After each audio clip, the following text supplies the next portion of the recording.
पहले ऑर्डिनरी थोड़ा सा अरे अच्छा मेरी पेन ड्राइव लगाई है प्रॉब्लम ये होगी कि मुझे को पता नहीं आ रहा है गलत पेन ड्राइव को भी लेकर आती है व्हाट्सएप से कर देंगे किसी के मोबाइल से हाँ आप मोबाइल से कर देते हैं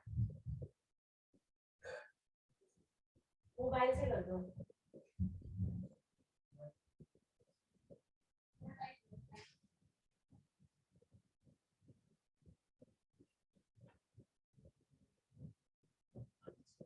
हाँ मेरे वाले से मेरे तो यहाँ तो एंड्रॉइड तो क्या चाहिए होता है इसके लिए नेट चाहिए होता है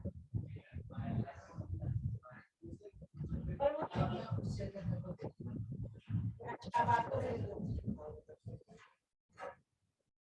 वो मैं भेजा तो है मैंने कितने बार सीरीज कब चाहिए मॉर्निंग सॉरी सीरीज मॉर्निंग में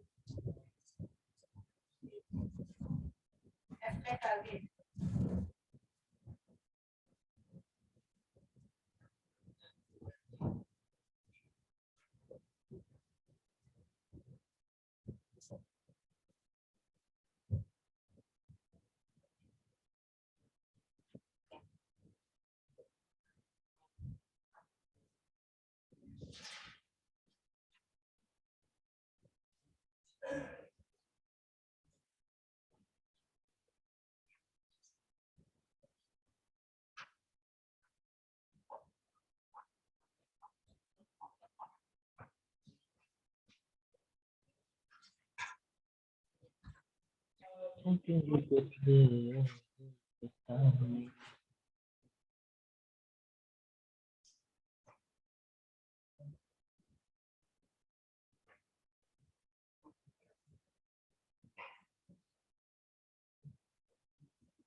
स्टार्ट हो गया फिर ये कैसे होगा कौन करेगा मुझे भी मोबाइल भी देना पड़ेगा ना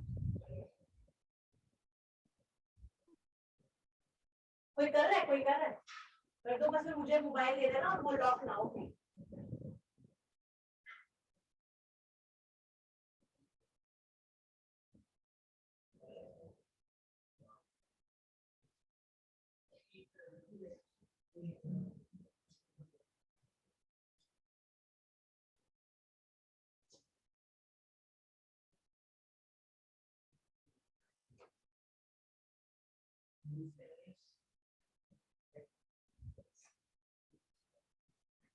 बट अच्छा वो ये रिफ्लेक्शन देता है उनको जो लोग ऑनलाइन होंगे ना उन्हें तो ये दिखेगा कि पता नहीं दिखेगा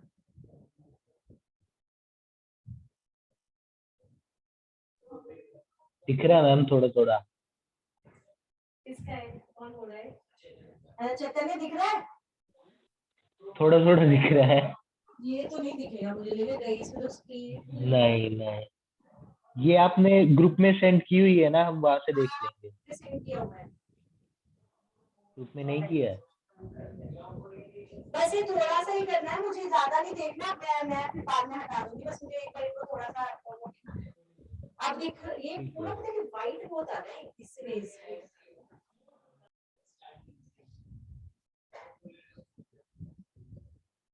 देखिए हाँ नहीं कुछ तो दिख रहा है आप दिखना शुरू करो पर ये कुछ बड़ा बहुत ज्यादा करता है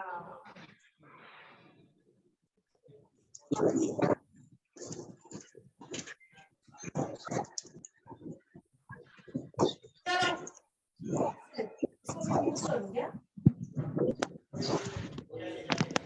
बेटा म्यूट करो अपने आप को, mute yourself, everybody mute yourself. हाँ जी, सो कल हम लोगों ने सेल ऑर्गेनेली स्टार्ट किया था, ठीक है।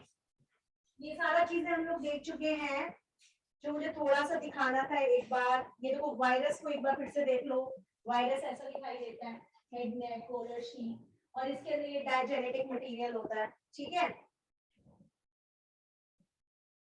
Osmosis, active transport, functions, plasmolysis वही होता है, ठीक है। न्यूक्लियस हमारा ऐसा होता है जिसमें न्यूक्लियर पोर होते हैं। ये क्रोमैटिक फाइबर्स आप लोगों को दिख रहे होंगे, these are the chromatic fibres. जो सेंटर वाला पार्ट है न्यूक्लियोलस है, जो अंदर का पूरा ये मैट्रिक्स वाला पार्ट होता है वो होता है न्यूक्लियोप्लास्ट, और ये जो बाहर की कवरिंग है उसे बोलते हैं न्यूक्लियर एनवेलप, ठीक है। जो कि प्रोकैरियोट्स में क्या होती है, एब्सेंट होती है, और उसको हम क्या बोल देते थे, न्यूक्लियोइड, ठीक है। इसके बाद देखो ये चीज लिखी थी, when cell has to divide, chromatin fiber looks like chromosome। मतलब मैंने कहा था कि क्रोमेटिन कब कहेंगे, जब वो डिवाइड नहीं कर रहा। जब डिवाइड करने लगता है तो क्रोमेटिन फाइबर कंडेंस होकर किस में कन्वर्ट हो जाता है, क्रोमोसोम्स में। तो वही बात लिखी हुई है। और chromatin around protein called histone protein, और क्रोमेटिन प्लस हिस्टोन प्रोटीन को बोलते हैं न्यूक्लियोसोम। कल भी मैंने बताया था न्यूक्लियोसोम क्या होता है, चाहे यहाँ क्रोमेटिन लिखा हो, चाहे न्यूक्लियोटाइड लिखा हो, चाहे डीएनए लिखा हो, सब एक ही बात है, क्योंकि वो सब एक ही चीज है। क्रोमेटिन, क्रोमोसोम, डीएनए, जीन्स, ये एक ही बात है। जब ये अपने अराउंड में हिस्टोन प्रोटीन के अराउंड अपना कर लेती है, रोटेट कर लेती है, तो उन्हें क्या बोलते हैं, न्यूक्लियोसोम। जेनेटिक पार्ट, जीन क्या होता है, it is a part of chromosome जो हेरिडिटी कैरेक्टर के लिए रोल प्ले करता है। न्यूक्लियोप्लास्ट क्या है, transparent and gel like matrix है, it contain nucleolus, chromatin fed, ribosomes. ये जो पार्ट है ये वाला थर्ड जो सेकंड पॉइंट है, ये क्वेश्चन में आ चुका है कि न्यूक्लियोप्लास्ट क्या है। तो जो भी अंदर है ना न्यूक्लियस के, चाहे न्यूक्लियोलस है, मैट्रिक्स है, क्रोमेटिन फाइबर्स है, राइबोसोम्स है, उन सबको मिला के हम क्या बोल देते हैं, न्यूक्लियोप्लास्ट, ठीक है। The chromosome is made up of DNA, ठीक है। ये सारी चीजें हम लोग, और chromosomes are responsible from transmission of characters from one generation to another. Nucleus plays an important role in reproduction, ठीक है। न्यूक्लियस की, क्योंकि न्यूक्लियस को क्यों बोलेंगे, क्योंकि उनके अंदर क्या प्रेजेंट है, क्रोमोसोम्स प्रेजेंट है। क्या प्रेजेंट है, क्रोमोसोम्स, ठीक है। ये लास्ट वाली लाइन इंपॉर्टेंट थी कि न्यूक्लियस के अलावा डीएनए और कहां-कहां प्रेजेंट है, माइटोकॉन्ड्रिया एंड क्लोरोप्लास्ट, और उसकी जगह प्लास्टिड्स भी हो सकता है, ठीक है, क्योंकि प्लास्टिड्स के ही तीन पार्ट है, क्लोरोप्लास्ट, क्रोमोप्लास्ट एंड ल्यूकोप्लास्ट। फिर कल हमने ये की थी एंडोप्लाज्मिक रेटिक्यूलम। क्या किया था, एंडोप्लाज्मिक रेटिक्यूलम। इसमें हमने बताया था कि न्यूक्लियस की जो मेम्ब्रेन है, न्यूक्लियर मेम्ब्रेन से जो ऑर्गेनेल निकलती है उसे हम क्या बोल देते हैं, एंडोप्लाज्मिक रेटिक्यूलम। ये दो तरह की थी, स्मूथ एंडोप्लाज्मिक रेटिक्यूलम, रफ वाली। रफ में क्या प्रेजेंट होते हैं, राइबोसोम्स प्रेजेंट होते हैं। राइबोसोम्स क्या करते हैं, प्रोटीन बनाते हैं। और जो जिसमें राइबोसोम प्रेजेंट नहीं होते उन्हें क्या बोलते हैं, स्मूथ। उनका क्या क्या काम था, lipid synthesis and detoxification of drugs. ये अभी हम रिवीजन कर रहे हैं कल की। मैंने कहा एक और ऑर्गेनेल्स आप लोगों को दिखाते कैसे। यहाँ पे क्वेश्चन में लिखा हुआ है कि movement of material through different part of cytoplasm and nucleus is generally carry out by which organelle, endoplasmic reticulum, ठीक है। नेक्स्ट देखो, ये क्वेश्चन भी मैंने कल करा दिया था, a cell is unable to synthesize lipid. अच्छा, एक सेल लिपिड नहीं बना पा रहा, तो उसमें कौन सी ऑर्गेनेल एब्सेंट होगी, स्मूथ एंडोप्लाज्मिक रेटिक्यूलम, क्योंकि वही लिपिड सिंथेसिस कराता था। अब नेक्स्ट आते हैं, ये भी हमने कल कर लिया था, दैट इज गोल्गी apparatus। टैलियो गोल्गी ने इसको डिस्कवर किया था। इसमें डिस्क टाइप की, इसको एक पार्ट का रह गया था, सिस्टर्ने बोलते हैं। जो ये पार्ट्स होते हैं ना, इनको क्या नाम दिया जाता है, सिस्टर्ने। क्या बोला जाता है, सिस्टर्ने। माइटोकॉन्ड्रिया में यूज करते हैं क्रिस्टे, इसमें बोलते हैं सिस्टर्ने। मतलब ये जो स्ट्रक्चर है ये वाला, इसको बोलते हैं सिस्टर्ने, ठीक है। क्या बोलते हैं, सिस्टर्ने। ये जो लिब्यूल लाइक स्ट्रक्चर है इन्हें बोलते हैं सिस्टर्ने। बाकी क्या काम था गोल्गी apparatus का, इसके दो फेजेस होते हैं, एक सिस फेज और एक ट्रांस फेज। एक सिस फेज और एक ट्रांस फेज। जो एंडोप्लाज्मिक रेटिक्यूलम प्रोटीन बनाता है, वो सिस फेज में आता है, फिर उसको प्रॉपर पैकेट किया जाता है, प्रॉपर उसकी पैकेजिंग होती है, उस प्रोटीन को मॉडिफाई किया जाता है, प्रोटीन में कोलेस्ट्रॉल वाला पार्ट है, कार्बोहाइड्रेट वाला पार्ट लगाया जाता है, तो प्रोटीन किस में कन्वर्ट हो जाता है, ग्लाइकोप्रोटीन में, लिपिड किस में कन्वर्ट हो जाता है, ग्लाइकोलिपिड में, वो कौन कर रहा है, गोल्गी अपरेटस। आपका जो प्रोटीन आया, जो लिपिड आया, वो उसमें कन्वर्ट हुआ, पैकेट हुआ, ट्रांसफेज से बाहर चला गया। ये काम सिक्रीशन का काम कौन करता है, गोल्गी अपरेटस। ट्रांसपोर्ट का काम कौन करता है, एंडोप्लाज्मिक रेटिकुलम। इसके बाद हमने नेक्स्ट करी थी लाइसोसोम्स। लाइसोसोम्स में हाइड्रोलिटिक एंजाइम्स होते हैं। कौन से एंजाइम्स होते हैं, मेनली हाइड्रोलिटिक एंजाइम, जो कि गोनाड ऑर्गेनेल्स या सेल को क्लीन करने का काम करते हैं। ठीक है, इसके बाद तो ये सब पढ़ लेना इसके अंदर। They keep the cells clean by digesting and breaking the outside materials like bacteria who entering the cell or burn out cell organelle into small pieces. ये सब सारे काम करते हैं। ठीक है, पर मैंने एक और काम कराया था कि अगर लाइसोसोम को लगता है कि मैं खुद ही अब काम करने लायक नहीं हूँ, तो वो अपने अंदर ही हाइड्रोलिटिक एंजाइम्स रिलीज कर देता है और अपने आप को बस्ट आउट कर देता है, जिसे हम बोलते हैं सुसाइड करना। तो इसीलिए उनका क्या नाम है, सुसाइडल बैग्स। क्या नाम है, सुसाइडल बैग। यहाँ पे लिखा हुआ है cell replace eater by it is called autolysis. उसने अपने आप को ही खत्म कर दिया, ऑटोलिसिस। ठीक है, तो lysosome burst inside the cell. अब क्वेश्चन देख लेंगे एक बार। Which one of the following organelle of mammalian cell is rich in hydrolytic enzyme? तो अगर ये क्वेश्चन आएगा तो आंसर क्या लगाएंगे, लाइसोसोम्स। अब हमने आज से ये ऑर्गेनेल स्टार्ट करनी है, दैट इज वैक्यूल्स। कौन से स्टार्ट करनी है, वैक्यूल्स। एक बार इसमें देख लेते हैं, उसके बाद मैं आपको समझाती हूँ क्या है। ये सारी चीजें वैसे मैं आपको बता चुकी हूँ। वैक्यूल्स क्या है, are membrane bound fluid filled organelle found in the cytoplasm। एक बार देख लो बस, उसके बाद मैं समझाती हूँ। ठीक है, एक ये है और एक एंडोमेम्ब्रेन सिस्टम है, माइटोकॉन्ड्रिया मैंने कल करवा दिया था ना, माइटोकॉन्ड्रिया। एक बार माइटोकॉन्ड्रिया भी देख लो। ये क्यों आ गया ये,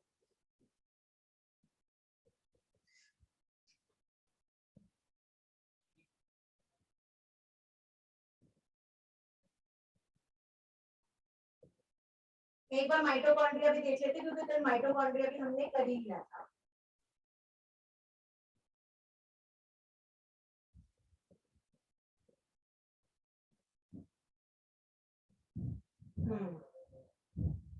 माइटोकॉन्ड्रिया, कल हमने माइटोकॉन्ड्रिया भी करा था। माइटोकॉन्ड्रिया ये देखो किस तरीके की दिखती है माइटोकॉन्ड्रिया। इसकी जो बाहर की मेम्ब्रेन है उसे आउटर मेम्ब्रेन कहते हैं, और जो ये इनफोल्ड हुई पड़ी है अंदर की तरफ, इसे बोलते हैं इनर मेम्ब्रेन, और इसको बोलते हैं क्रिस्टे। क्या बोलते हैं, क्रिस्टे। इनके अंदर प्रेजेंट होते हैं ऑक्सीसोम्स। क्या प्रेजेंट होती है, ये जो येलो येलो दिख रहा है ना, दीज आर द क्रिस्टे है, और ये मतलब इसको दिखा नहीं रखा है इसमें ऑक्सीसोम्स को। ऑक्सीसोम्स को ये दिखा रखा है कि ऑक्सीसोम्स ऐसे दिखते हैं, ये इनर में ऐसे प्रेजेंट होते हैं। और ऑक्सीसोम्स के अंदर क्या प्रेजेंट था कल, एटीपीएज एंजाइम।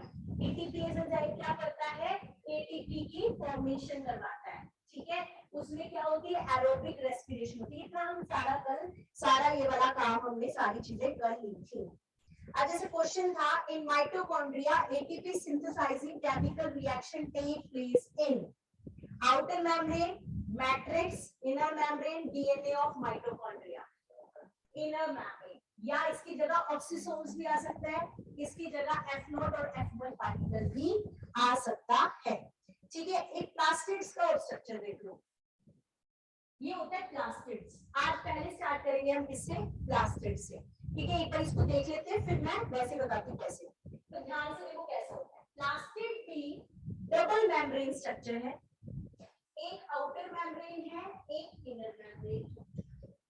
इसके अंदर ये ऐसे ऐसे आपने देखा सैक लाइक स्ट्रक्चर है, क्विल्ट की फॉर्म में रखे हुए हैं, मतलब एक के ऊपर एक, एक के ऊपर एक रखा हुआ है। जो सिंगल वाला पार्ट है उसको हम बोलते हैं थाइलाकोइड्स। क्या बोलते हैं, थाइलाकोइड। मतलब एक जो सिंगल पार्ट है ना, उसको बोलते हैं थाइलाकोइड।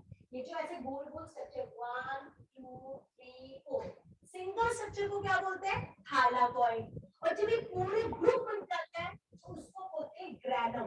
क्या बोलते हैं? ग्रैनम। एक सिंगल यूनिट को बोलते हैं थाइलाकॉइड, और जब ये सारे थाइलाकॉइड्स इकट्ठे हो जाते हैं तो उनको क्या बोला जाता है? ग्रैनम। एक ग्रैनम दूसरे ग्रैनम से एक पॉइंट से जुड़ा हुआ है, इसे बोलते हैं स्टोरमा, स्टोरमा लैमिले। क्या बोलते हैं? स्टोरमा लैमिले। मतलब एक ग्रैनम दूसरे ग्रैनम से किसके थ्रू जुड़ा हुआ है? स्टोरमा लैमिले के थ्रू जुड़ा हुआ है। ठीक है, तो मेन ये चीज देखनी थी। इनमें स्टार्च ग्रेन्स भी प्रेजेंट होते हैं, लिपिड ट्यूब्यूल्स भी प्रेजेंट होते हैं, और ये छोटा डॉट डॉट स्ट्रक्चर है, इसे हम क्या बोलते हैं? स्टोरमा बोलते हैं। क्या बोलते हैं? स्टोरमा। ठीक है, अब लाइट ऑन करते हैं। ठीक है, तो आज का जो हमारा टॉपिक है वो मेन है प्लास्टिड्स के ऊपर। ठीक है, तो प्लास्टिड्स में मेनली क्या है? प्लास्टिड्स प्रेजेंट कहाँ होते हैं? हमारे प्लास्टिड्स जो हैं टीफोप्लास्टिड्स, टीफो प्लांट सेल। प्लास्टिड्स कहाँ पे प्रेजेंट होते हैं? प्लांट सेल के अंदर प्रेजेंट होते हैं।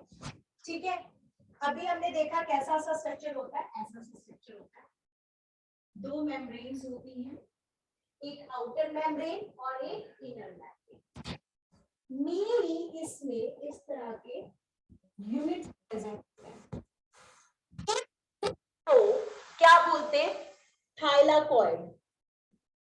थाइलाकॉइड। और जब ये पूरा का पूरा यूनिट आपस में कंबाइन करता है, एक थाइलाकॉइड, एक और, एक और, एक और, उसको हम क्या बोल देते हैं? ग्रैनम। क्या बोल देते हैं? ग्रैनम। ठीक है, जब एक थाइलाकॉइड दूसरे के ऊपर, तीसरा, चौथा, जब सारी थाइलाकॉइड्स हो जाती है तो क्या कहलाते हैं? ग्रैनम। एक ग्रैनम दूसरे ग्रैनम से जुड़ा हुआ होता है, इसको बोलते हैं स्टोरमा लैमेले। क्या बोलते हैं? स्टोरमा लैमेले। लैमेला। ठीक है, स्टोरमा लैमेला। ठीक, इसके अंदर जो मैट्रिक्स जैसा स्ट्रक्चर होता है उसे भी हम क्या बोल देते हैं? स्टोरमा। बाकी ये ज्यादा इंपॉर्टेंट है जो हमें याद रखना है। ठीक है, ग्लाइकोलिपिड्स होते हैं, ये सब तो होता है। इंपॉर्टेंट ये है कि अब देखो डबल मेम्ब्रेन ऑर्गेनेली है। अभी हम क्या पढ़ रहे हैं? प्लास्टिड्स पढ़ रहे हैं। क्या पढ़ रहे हैं? Plastids. It is a double membrane organelle, outer inner. आपके सैटेलाइट स्ट्रक्चर्स होते हैं जिन्हें बोलते हैं थाइलाकॉइड्स, और जब ये पूरा ग्रुप बन जाता है तो हम इसे बोलते हैं ग्रैनम। एक ग्रैनम दूसरे ग्रैनम से ज्वाइंट होते हैं स्टोरमा लैमेले से। किससे ज्वाइंट होते हैं? स्टोरमा लैमेले से। इसके अंदर का जो ये मैट्रिक्स वाला पार्ट है उसे बोलते हैं स्टोरमा। अब जो सबसे इंपॉर्टेंट बात है वो ये है कि इन्हीं ग्रैनम के अंदर प्रेजेंट होती है क्लोरोफिल। इन्हीं ग्रैनम के अंदर क्या प्रेजेंट होती है? क्लोरोफिल।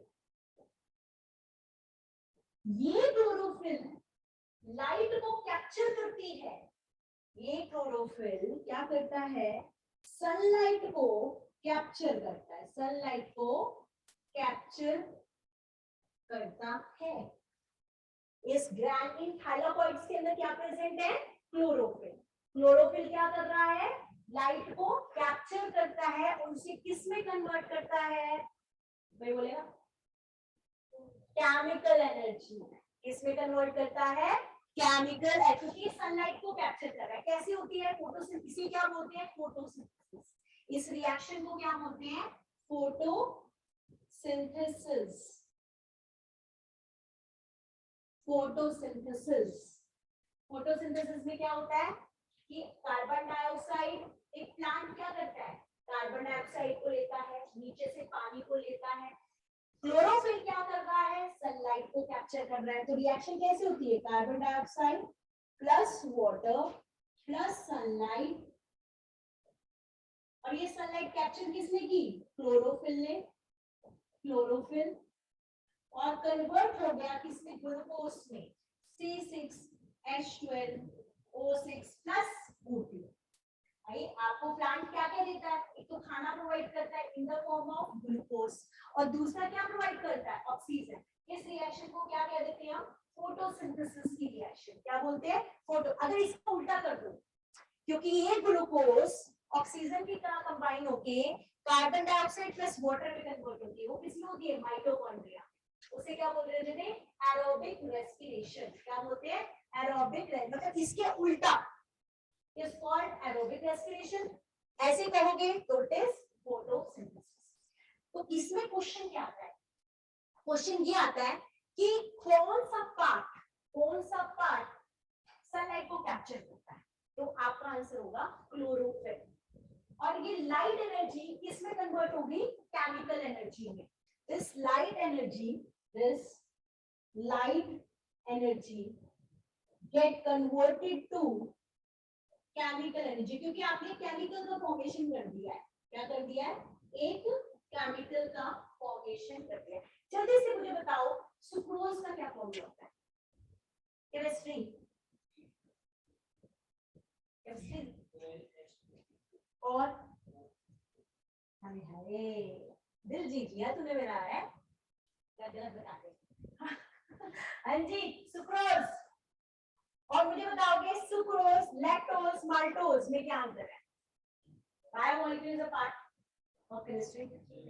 एक सेकेंड, हाँ बिल्कुल होता है, बिल्कुल शुगर केन में होता है, शुगर के केन होता है। अगर हमें कोई कह दे कि शुगर का क्या फॉर्मूला है, तो आप क्या बताओगे? C6H12O6 बताओगे कि C12H22O11 बताओगे? चलो आप क्लियर करते हैं। C6H12O6 ये ग्लूकोज और फ्रक्टोज को बोलते हैं, even glucose and even fructose. जल्दी से बता दो इन दोनों में डिफरेंस क्या है? सेम फॉर्मूला है, इसका भी C6H12O6 है, उसका भी C6H12O6 है। ग्लूकोज फ्रक्टोज दोनों आइसोमर्स होते हैं, having same molecular formula but different structural formula. इनका स्ट्रक्चर डिफरेंट होता है। क्या डिफरेंस होता है? टेस्ट से बोलो। पहली बात, ये खुद मोनोमर है, it's not a polymer. Glucose is a monomer. अब आगे, बस अब यहाँ पे डन। वाह क्या बात है। चलो सुनो, हाँ जी, वो तो बेटा ठीक है, वो तो फिजिकली तुमने भी होता है। मैं ये कह रही हूँ केमिकली, मैं क्या बोला? They are isomers. आइसोमर्स क्या होते हैं? Having same molecular formula but different structure formula.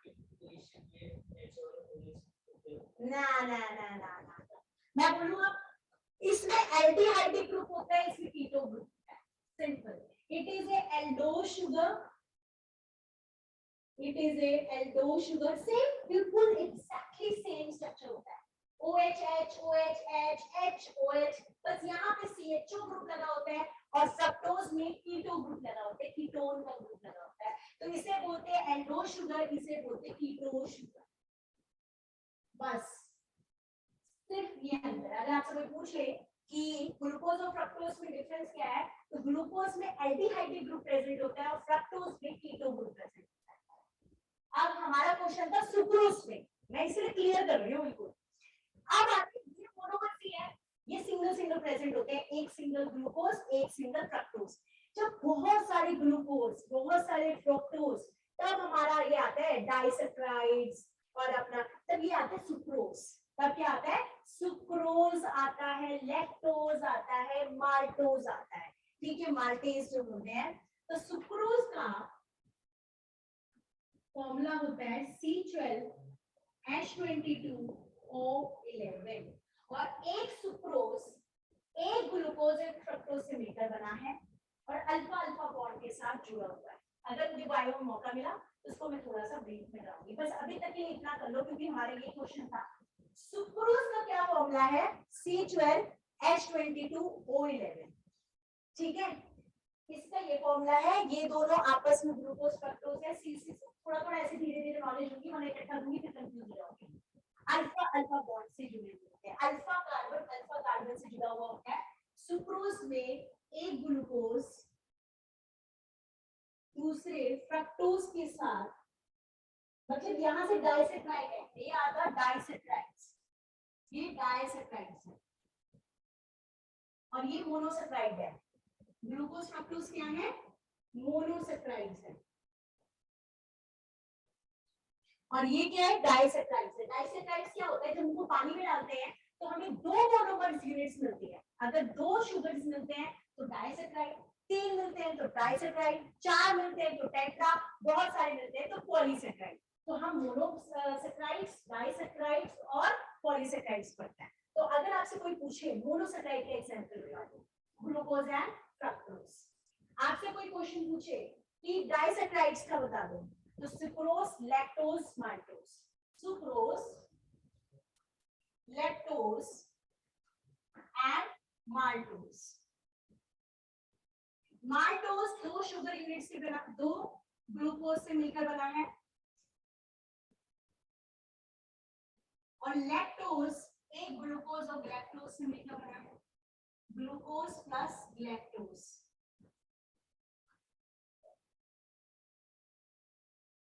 और फॉर्मूला सबका सेम है, C12H22 वाला है, C12H22।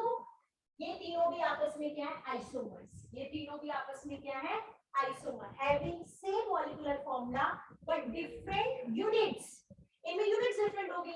सुक्रोज किससे किस चीज से मिलकर बना है? ग्लूकोज और फ्रक्टोज से। लैक्टोज किससे मिलकर बना है? ग्लूकोज और गैलेक्टोज से।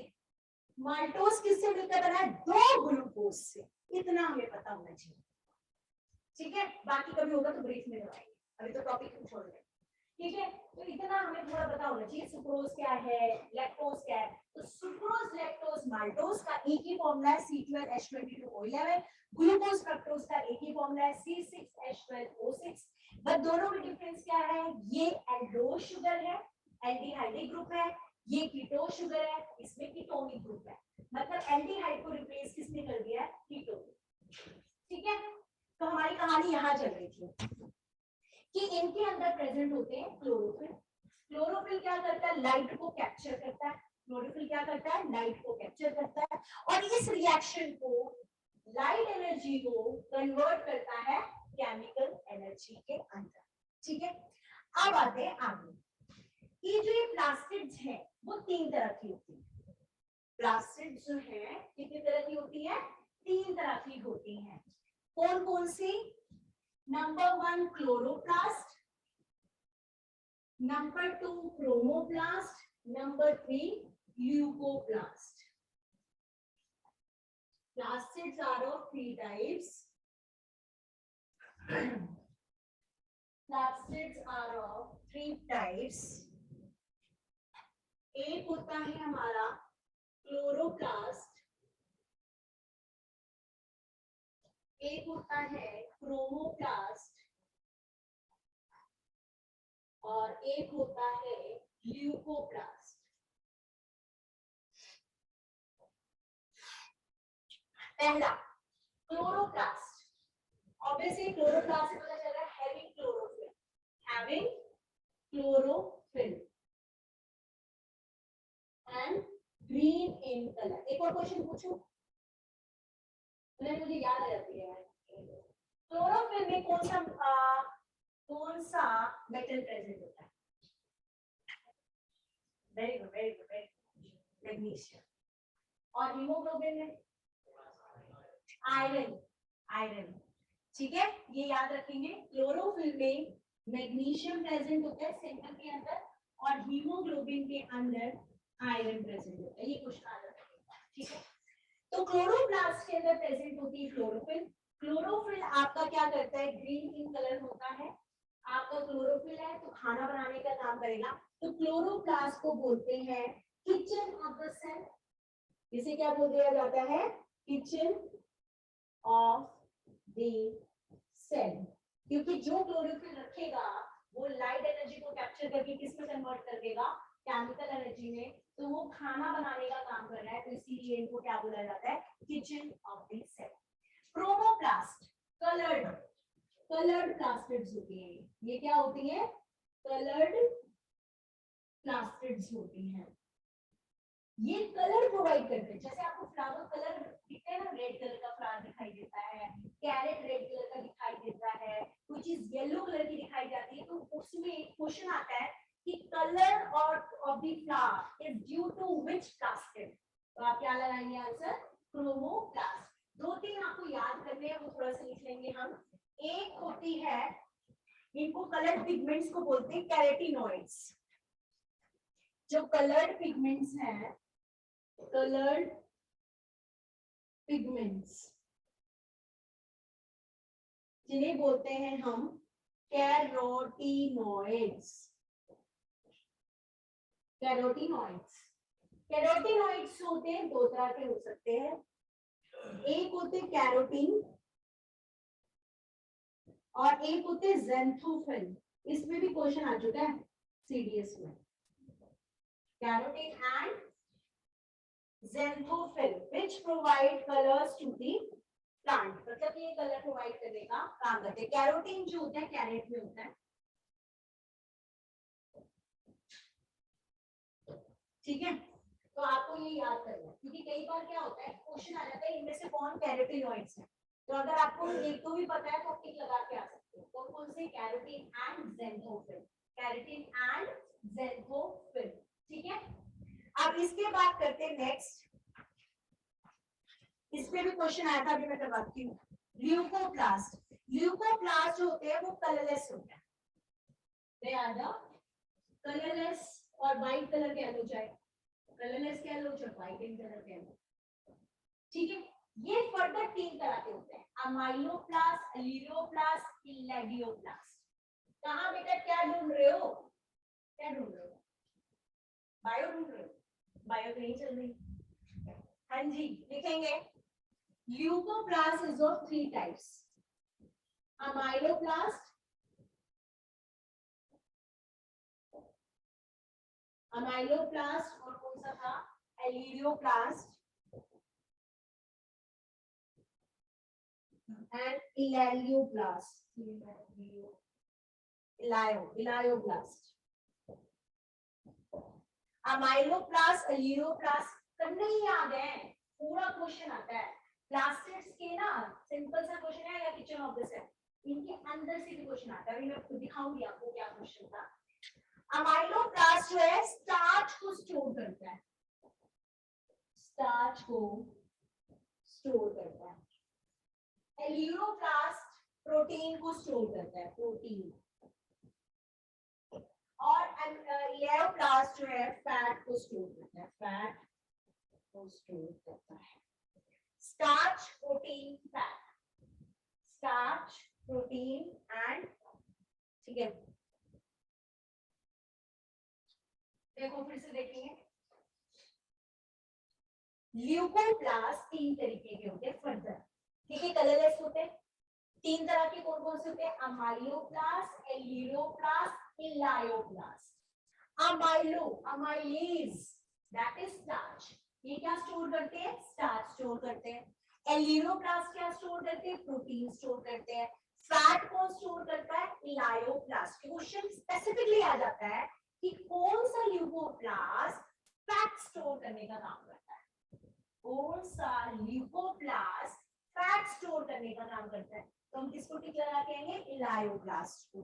कौन सा स्टार्च, कौन सा ल्यूकोप्लास्ट प्रोटीन करता है, तो एलियो को लगा के आएंगे। कौन स्टार्च करता है, तो क्या लगाएंगे? अमाइलोप्लास्ट। फिर से देखेंगे। प्लास्टिड्स डबल मेम्ब्रेन थी, उसके अंदर सैटेलाइट स्ट्रक्चर्स थे, जो एक स्ट्रक्चर को थाइलाकोइड कहते हैं। तो वो सारे मिल जाते हैं तो उसे क्या बोलते हैं? ग्रैनम बोलते हैं। इनके अंदर क्लोरोफिल प्रेजेंट होता है। इनके अंदर क्या प्रेजेंट होता है? क्लोरोफिल खाना बनाने का काम करते हैं। तो इसलिए हम ये भी बोल सकते हैं कि plastids are the kitchen of the cell, ठीक है। प्लास्टिड्स को भी बोल सकते हैं। फिर ये प्लास्टिड फर्दर तीन तरह की होती है, क्लोरोप्लास्ट, क्रोमोप्लास्ट और ल्यूकोप्लास्ट। क्लोरोप्लास्ट नाम से पता चल रहा है, chlorophyll, green in colour, photosynthesis करते हैं, खाना बनाने का काम करते हैं, तो हमने इनको किचन ऑफ द सेल कह दिया। क्रोमोप्लास्ट कलर्ड होते हैं। अगर आपको फ्लावर कलर्ड दिखाई दे रहे हैं, वेजिटेबल्स कलर्ड दिखाई दे रही है, तो किसकी वजह से दिखाई दे रही है? क्रोमोप्लास्ट की वजह से। क्रोमोप्लास्ट में मेनली कलर्ड पिगमेंट्स कौन कौन से होते हैं? कैरोटिनॉइड्स होते हैं, मेन होते हैं carotene and xanthophyll. Carotene and xanthophyll, carotene mainly carotene होता है, ठीक है। इसके बाद आते हैं ल्यूकोप्लास्ट। ल्यूकोप्लास्ट होता है कलरलेस, व्हाइट कलर का होता है। ये फर्दर 3 तरह का होता है, अमाइलोप्लास्ट, एल्यूरोप्लास्ट एंड इलायोप्लास्ट। क्या क्या? अमाइलोप्लास्ट, एल्यूरोप्लास्ट और इलायोप्लास्ट। अमाइलोप्लास्ट, अमाइलेज, जब भी वर्ड अमाइलेज वर्ड कहीं भी आ जाए तो हमेशा स्टार्च याद रखिए। क्या याद रखेंगे? स्टार्च। ठीक है। जैसे कई बार आ जाता है अमाइलेज एंजाइम। क्या आ जाता है? Amylase enzyme. तो किसको डाइजेस्ट करता है? स्टार्च। फिर आता है एलिरो। एलिरोप्लास्ट क्या स्टोर करता है? प्रोटीन। इलायोप्लास्ट क्या स्टोर करता है? फैट। क्लियर हो गया? क्वेश्चन करें, और ये क्वेश्चन का आंसर मुझे देंगे ये ब्लैक टी शर्ट वाले।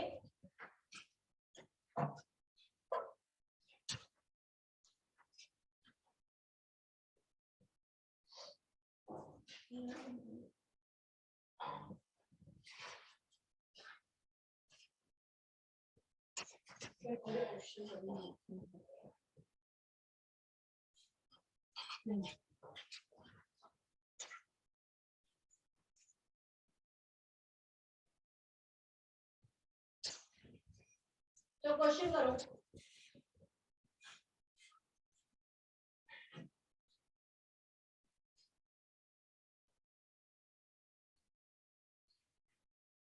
हाँ जी, क्वेश्चन सुने।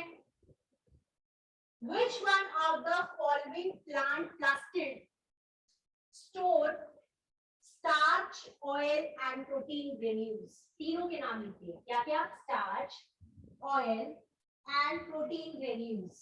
A chloroplast, B leucoplast, C chromoplast, D xanthoplast.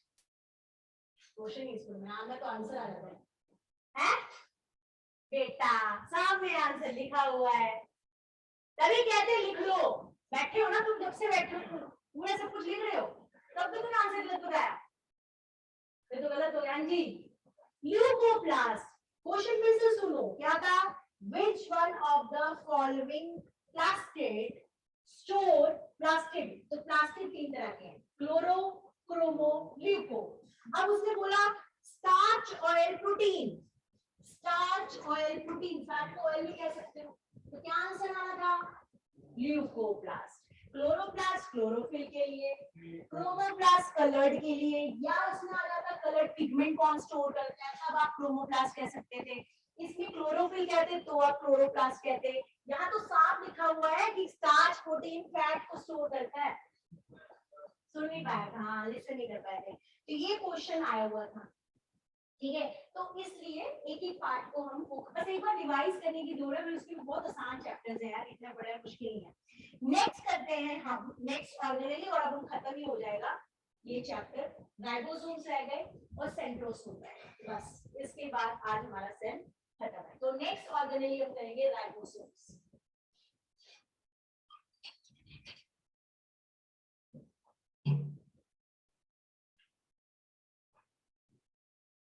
मैंने वैक्यूज नहीं कराया था ना, मुझे ऐसा लग रहा है वैक्यूज है ना। पहले राइबोसोम्स करते हैं, फिर हाँ जी, सेंटर।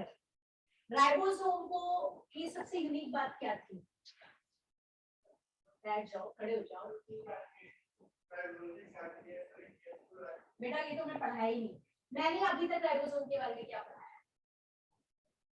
हाँ, इसलिए बोल दिया। हाँ, मैंने राइबोसोम का नाम बीच में कभी लिया? सोचो, क्लास ले रहे हो ना, 3 दिन से लगातार, तब तो बताना ही चाहिए। राइबोसोम का नाम मैंने एक एक्सेप्शन में लिया था। नहीं, वो तो ईआर में प्रेजेंट होते हैं, वो नहीं, एक्सेप्शन में, exception. It has no membrane. No membrane bound organelle कौन सी होती है? ऐसी ऑर्गेनेली जिसके अराउंड मेम्ब्रेन नहीं होता, एक ही है, that is राइबोसोम्स। तो हमने राइबोसोम को वहां पढ़ा। इसके बाद राइबोसोम्स को हमने पढ़ा एंडोप्लाज्मिक रेटिकुलम के ऊपर।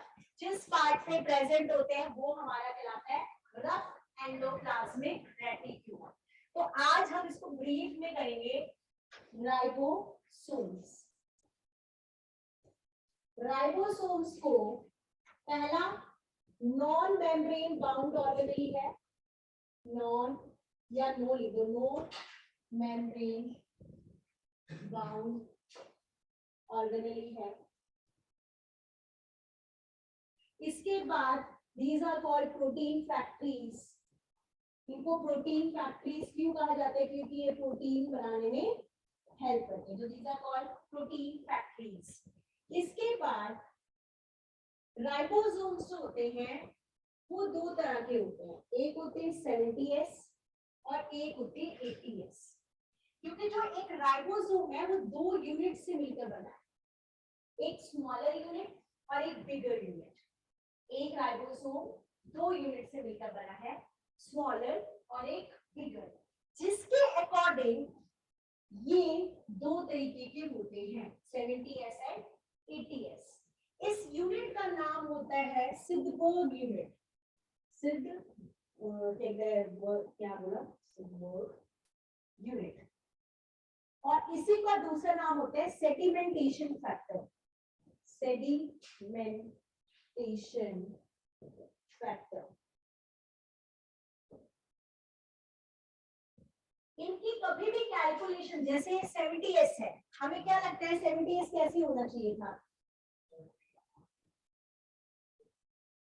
ये होते हैं 30S और 50S। आप इनको ऐड करोगे तो 80 आएगा। तो ये कभी भी ये नहीं होता कि इनकी कैलकुलेशन के अकॉर्डिंग इसका नाम रखा है। सेडिमेंटेशन का क्या मतलब होता है? नीचे बैठ जाना। तो ये कितने किस रेशो में बैठे उसको बोलते हैं सेडिमेंटेशन फैक्टर। तो वो इनमें 70S में कैसा था? एक 30 एक 50, ठीक है। और इसमें कैसा था? 40 एंड 60। ये याद करना है, याद रखना, बस ये याद रखना। 70S है तो 70 तो नहीं होने वाला, एक ज्यादा 80 हो गया। ये 80 है, 80 नहीं होने वाला, 100 कर देंगे, 40 है 60। मतलब इसकी जो स्मॉलर यूनिट है वो 30 से मिलकर बनी है, बिगर जो है 50 से मिलकर बनी है। इसकी जो स्मॉलर है वो 40 से मिलकर बनी है और बड़ी वाली क्या बनी है? 60 से मिलकर बनी है। और इन यूनिट्स को बोलते हैं सिडबर्ग यूनिट और सेडिमेंटेशन फैक्टर। तो एक राइबोसोम्स तो okay mainly non membrane bound के अराउंड कोई मेम्ब्रेन नहीं होती है। प्रोटीन फैक्ट्रीज होती हैं, प्रोटीन बनाने का काम करती है। दो तरह की होती है, 70S एंड 80S। 70S किस किस से मिलकर बना है? 30 और 50 से। 80 किससे मिलकर बना है? 40 और 60 से। नेक्स्ट, ये कहाँ प्रेजेंट होती है? एक तो एंडोप्लाज्मिक रेटिकुलम के ऊपर प्रेजेंट होती है, और बताओ, बताया जल्दी जल्दी बताओ। हाँ, माइटोकॉन्ड्रिया में प्रेजेंट होती हैं। और कहाँ प्रेजेंट होती हैं? प्लास्टिड्स में प्रेजेंट होती हैं। और कहाँ प्रेजेंट होती हैं? न्यूक्लियस में भी प्रेजेंट होती हैं। और अब एक और बड़ा फैक्टर बोले जाएंगे। एक सेल के अंदर राइबोसोम्स दो जगह प्रेजेंट होते हैं। एक तो साइटोप्लाज्म में जो फ्रीली बैठे होते हैं छोटे छोटे, भाई जब हम सेल ड्रॉ करते हैं तो छोटे छोटे ऐसे गोल गोल स्ट्रक्चर्स ड्रॉ करते हैं, उन्हें बोलते हैं राइबोसोम्स। तो सेल के अंदर जो राइबोसोम प्रेजेंट होते हैं साइटोप्लाज्म में, वो हमेशा 80S होंगे, वो हमेशा 80S होंगे। और किसी ऑर्गेनेल के अंदर अगर प्रेजेंट है तो वो हमेशा 70S होंगे। बहुत बड़ी बात है। 70S कहाँ प्रेजेंट है? In the organelles, in the organelles के अंदर, इन द ऑर्गेनेलीज। और 80S कहाँ प्रेजेंट है? In the cytoplasm, in the cytoplasm. तो जब भी कभी ऑर्गेनेली के अंदर कोई पूछे कि माइटोकॉन्ड्रिया में कैसा है, प्लास्टिड्स में कैसा है, तो हम क्या बोलेंगे? 70S।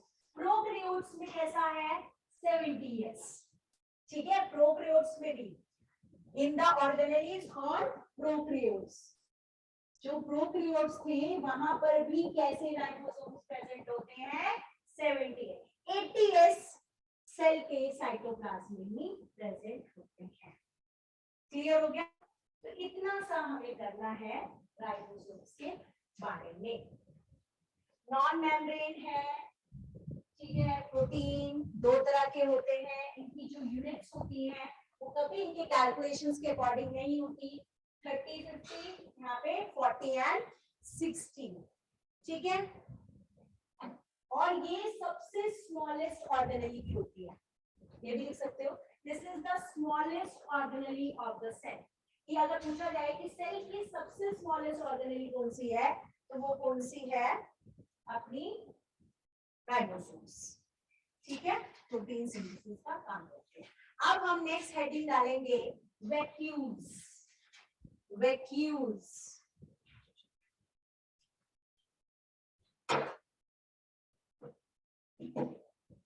वैक्यूल्स को हमने अपनी सेल के फर्स्ट क्लास में पढ़ा था। वैक्यूल्स को हमने अपनी सेल के फर्स्ट क्लास में पढ़ा था। कहाँ पढ़ा था, कोई तो बता दो। वैक्यूल्स कहाँ पढ़ा था, प्लांट सेल के अंदर। सबसे पहले वैक्यूल्स हमने कहाँ पढ़े थे, प्लांट सेल के अंदर पढ़ा था। सेल वॉल, सेल मेम्ब्रेन, और यहाँ पर इतना बड़ा सा प्रेजेंट होता है वैक्यूल। प्लांट में वैक्यूल का बहुत इंपॉर्टेंट रोल है, क्योंकि ये 90% ऑफ द सेल का पार्ट ऑक्यूपाई करता है। इसके जो मेम्ब्रेन को बोलते हैं टोनोप्लास्ट। क्या बोला जाता है, टोनोप्लास्ट। ये प्लांट की बात कर रहे हैं। एनिमल में जो वैक्यूल्स होते हैं वो बहुत ही छोटे छोटे प्रेजेंट होते हैं, और उसमें कोई टोनोप्लास्ट नहीं होता, कोई भी टोनोप्लास्ट नहीं होता। तो ये मेनली वाटर को स्टोर करते हैं, वाटर स्टोरेज का काम करते हैं, जिसके वजह से सेल जो है, प्लांट सेल जो है, टर्जिड होता है। मतलब it provide rigidity and turgidity, rigidity and turgidity to the cell. Rigidity and turgidity to the cell.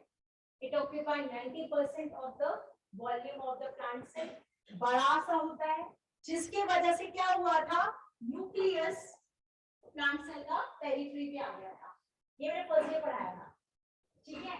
तो वैक्यूल्स का हम यही करने वाले हैं कि प्लांट सेल में वैक्यूल बड़ा होता है, एनिमल सेल में छोटा होता है।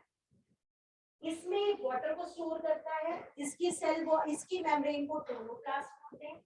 It provide rigidity and turgidity to the plant cell. अब एक और, अमीबा में, अमीबा एक यूनिसेलुलर ऑर्गेनिज्म है। अमीबा क्या है, यूनिसेलुलर ऑर्गेनिज्म। कई बार अमीबा में बहुत सारा पानी स्टोर हो जाता है, तो ये वैक्यूल क्या करते हैं, ये इनका नाम बन जाता है कॉन्ट्रैक्टाइल वैक्यूल। इन अमीबा जो वैक्यूल्स का नाम होता है वो होता है कॉन्ट्रैक्टाइल वैक्यूल। ये क्या करते हैं, पानी को स्टोर करते हैं और उसे इजेक्ट आउट कर देते हैं। क्या करते हैं, ये कॉन्ट्रैक्टाइल वैक्यूल ऐसे बन जाते हैं, ये अमीबा ऐसा सा हो जाता है, और यहाँ पर ऐसे पानी को स्टोर करके इसको बाहर करने का काम करते हैं। इसके लिए वर्ड यूज किया जाता है endocytosis. Write down the name और डेफिनेशन लिख लो प्लीज। लिखेंगे एंडोसाइटोसिस क्या होता है, एंडोसाइटोसिस, एंडोसाइटोसिस,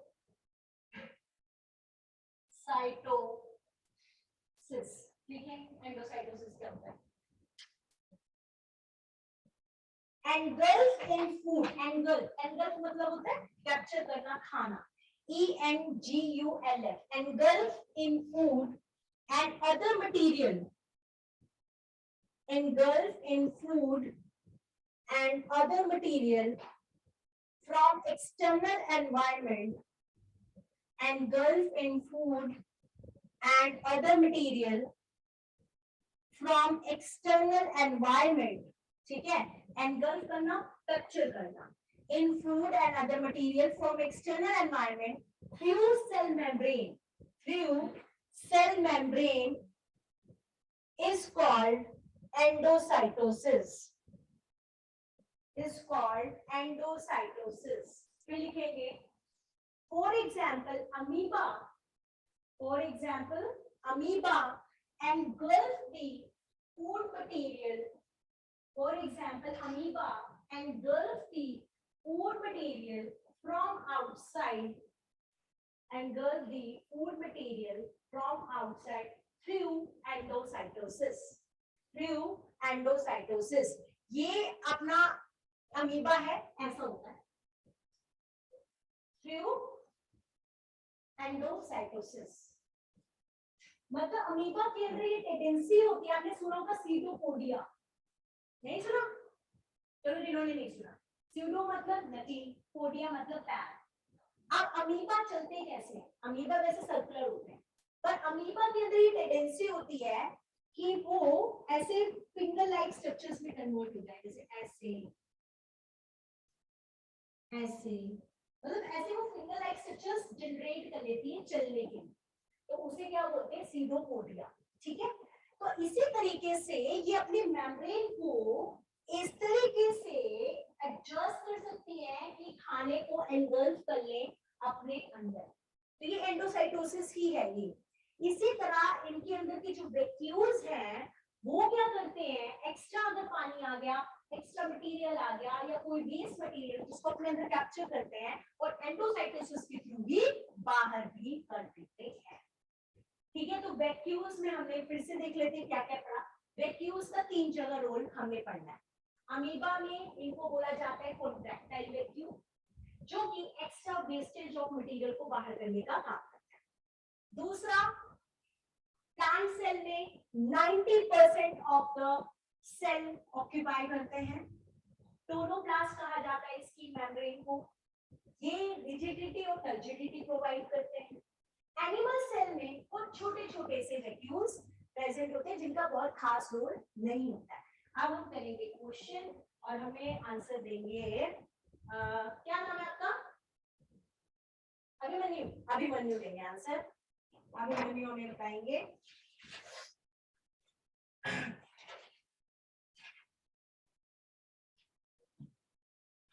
अभिमन्यु, अभिमन्यु।